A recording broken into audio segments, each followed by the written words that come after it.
Welcome to মনোবল global academy, the hub of scientific happiness. দেখুন, আপনার শিশু যদি এরকম হয় যে আপনার কথা শুনে না, বা পড়াশোনায় অমনোযোগী, বা সে নিজের মতো করে সব কিছু করে, বা যে তার তাকে তাকে দিয়ে আপনি কোনো কিছু করবেন সেটা সম্ভব না, বা অতিমাত্রা উচ্ছৃঙ্খল বা জেদি, তো তাকে আপনি কীভাবে ম্যানেজ করবেন?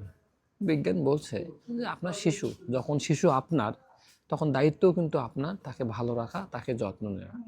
এখানে বিজ্ঞান বলছে যে তাকে আপনি সময় দিন, প্রথমত তার সমস্যাটাকে অ্যাসেস করুন, বিশেষজ্ঞদের পরামর্শ নিন।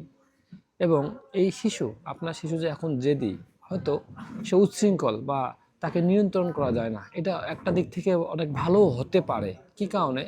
সে তার ফিজিক্যাল টেস্ট অবশ্যই করতে হবে, এবং পাশাপাশি যে তার এটা পজিটিভ একটা দিক হতে পারে যে যখন একটা শিশু চঞ্চল থাকে এবং রিঅ্যাক্টিভ, মানে অনেক কিছু করে, তাকে নিয়ন্ত্রণ করা যায় না, এটা কিন্তু একটা সাইন যে সে অ্যাক্টিভ, তার নিউরনের ফাংশন বেশি, তার ব্রেনের মস্তিষ্কের অ্যাক্টিভিটি বেশি।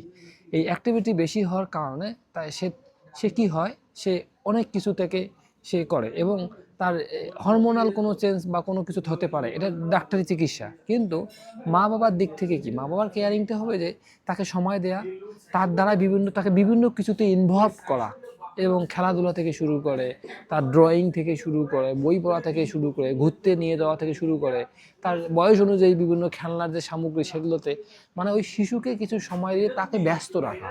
যখন সে ব্যস্ত থাকবে তত সুস্থ থাকবে। এরকম একটা গবেষণা আছে যে জাপানের, আপনি জানেন যে জাপান মহাসাগরের যে সুশি মাছের যে ঘটনাটা, যে মাছটা স্থির থাকলে কি হয়, মারা যায়, স্থির থাকতে পারে না। কিন্তু মাছটা সুস্বাদু হয় তখন যখন এটাকে টাটকা থাকে। তো কি করে, অনেক দূর থেকে জাপান মহাসাগর থেকে ধরে নিয়ে এসে ট্যাঙ্কের মধ্যে রেখে সুশি মাছ রেখে দেয়, এবং পরে সুশি মাছের ট্যাঙ্কের মধ্যে হাঙর মাছ রেখে দেয়। হাঙর মাছ কি করে, সুশি মাছটাকে খেতে যায়, ও বাঁচার জন্য প্রাণপণ চেষ্টা করে। এই যে হাঙর মাছ তাকে খেতে যাচ্ছে এবং সে বাঁচার জন্য চেষ্টা করছে, এটা করার মাধ্যমে কি হয়, সে মৃত্যু ভয় ভুলে যায়, কারণ সুশি মাছ সাধারণত স্থির থাকলে মারা যায়।